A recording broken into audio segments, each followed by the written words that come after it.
Hello everyone, आज के इस वीडियो में हम हैबिटेट और निश के बारे में पढ़ेंगे।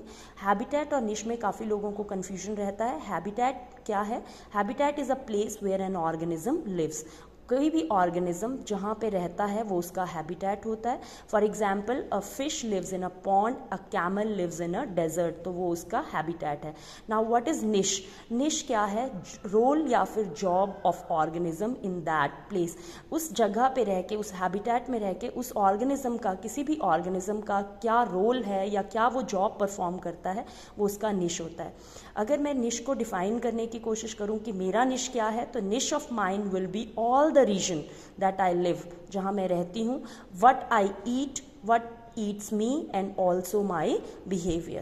For example, frog eats insects and it's food for snakes. मतलब frog जो है वो insects को खाता है और snakes के लिए जो food है वो frog है।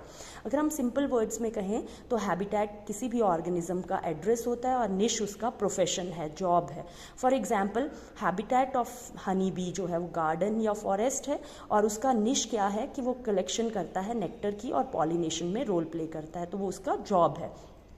नाउ क्वेश्चन अराइजेस कि हैबिटेट बड़ा है या फिर निश, तो habitat is always bigger than अ निश। अगर हम एग्जाम्पल से समझने की कोशिश करें तो आपको शायद जल्दी समझ में आएगा। फॉर एग्जाम्पल, फॉरेस्ट जो है वो किसी ऑर्गेनिज्म का, मान लो डियर का हैबिटेट है या फिर वो टाइगर का भी क्या है, हैबिटेट। तो डियर जो है या टाइगर जो है उसका हैबिटेट है फॉरेस्ट, और डियर जो है वहाँ पे रह के उस फॉरेस्ट में प्लांट्स को खा रहा है तो वो उसका निश है। और टाइगर किसको खा रहा है? डियर को, तो वो उसका टाइगर का निश है। So many different niches can exist inside one habitat. एक हैबिटेट में बहुत सारे निश हो सकते हैं। Thank you.